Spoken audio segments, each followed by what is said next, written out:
صلی اللہ علیہ وسلم کے پاس ایک صحابی آئے بھیک مانگنے کے لیے. صحیح حدیث ہے. لوگوں کو وہ حدیثیں تو یاد ہوتی ہیں جس میں صدقے کی ترغیب ہے, وہ بھی حدیثیں یاد رکھنی چاہیے. صدقہ کرنا چاہیے, اسٹائل یہ ہونا چاہیے, انداز یہ ہونا چاہیے جو میں آپ کو بتا رہا ہوں. صحابی آئے, انصاری صحابی, عرض کیا یا رسول اللہ گھر میں کیا ہے؟ فاقے, کچھ بھی نہیں ہے کھانے میں. وہ واقعی بیچارے مستحق تھے, انہیں تو نبی ویسے ہی دے دیتے نا, وہ جھوٹ تھوڑی بول رہے تھے نبی کی خدمت میں آ کے. کچھ بھی نہیں ہے گھر میں. آپ نے فرمایا کچھ تو ہوگا, سب صحابہ بیٹھے ہوئے ہیں, کچھ تو ہوگا. فرمایا صرف ایک پیالہ ہے. ظاہر ہے وہ پیالہ ہے جس میں ڈال کے کھانا کھاتے ہیں, وہی اگر بیچ دیں تو کھانا آئے گا تو پلیٹ ہی نہیں رہے گی گھر میں, برتن ہی نہیں رہے گا. آپ صلی اللہ علیہ وسلم فرمایا وہ پیالہ اٹھا کے لے آؤ. کیا کرو؟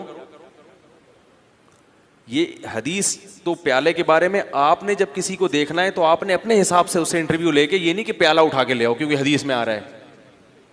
اب کیا ہے کہ رسول اللہ صلی اللہ علیہ وسلم نے ان سے کہا کہ جاؤ کیا لے کر آؤ؟ پیالہ. وہ لے آؤ. اٹھا. نبی نے ان کو طریقہ سکھا رہے ہیں. کیسا پیارا آپ صلی اللہ علیہ وسلم کی تعلیم کا انداز تھا. آپ یہ بھی تو کہہ سکتے تھے بھائی اس پیالے کو بیچو, یہ خریدو, یوں کرو جاؤ. تو آپ نے معلم کو بھی بتا دیا کہ تم نے غریب کو صحیح راستہ بھی دکھانا ہے اور اس کے ساتھ اس راستے میں تعاون بھی کرنا ہے. وہ بیچارہ کانفیڈنس نہیں ہوتا, آپ نے اس کو سمجھا کے نکل لیے, وہ کنفیوز ہے یار میں نے کیا کرنا ہے. ہر آدمی میں کانفیڈنس نہیں ہوتا, قوت فیصلہ نہیں, تو آپ نے بتا دیا کہ اس کے ساتھ تعاون کرنا ہے, اس کی حوصلہ افزائی کرنی ہے. تو آپ یہ نہیں آپ صلی اللہ علیہ وسلم نے فرمایا کہ جاؤ وہ پیالہ بیچو اور یہ کرو اور وہ کرو اور خود ہی کر لو سارا کچھ. فرمایا لے آؤ. جیسے جیسے کہہ رہا ہوں نا ویسے ویسے گویا انگلی پکڑ کے چلانا سکھا رہے ہیں, بھیک سے انگلی پکڑ کے چھڑوا رہے ہیں. یہ زیادہ بڑی خدمت ہے. اگر آپ صلی اللہ علیہ وسلم ان صحابی کو کھانا دے دیتے, صدقہ دے دیتے, اگلے دن پھر آ جاتے, وہ تو کھاؤ ختم. اور تھوڑے دنوں میں کیا ہوتا, ان کی زوجہ بھی یہی, بچے بھی یہی کر رہے ہوتے.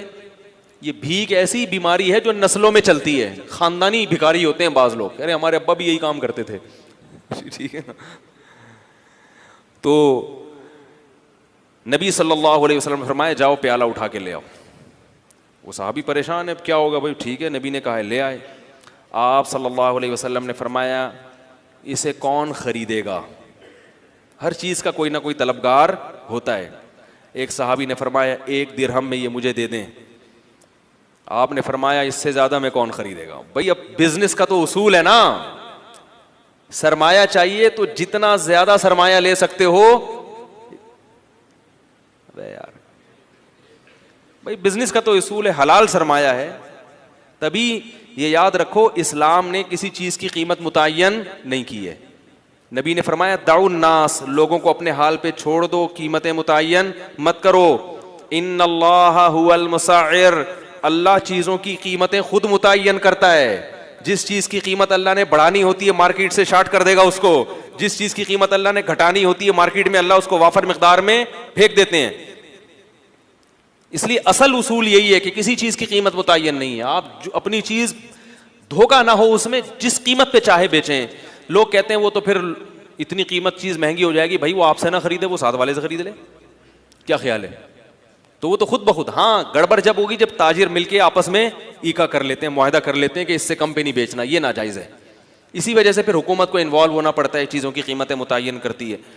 تو آپ صلی اللہ علیہ وسلم نے فرمایا کون خریدے گا؟ ایک صحابی نے کہا 1 درہم میں. آپ نے فرمایا کہ اس سے زیادہ میں کون خریدے گا؟ ایک صحابی نے کہا میں 2 میں خریدوں گا.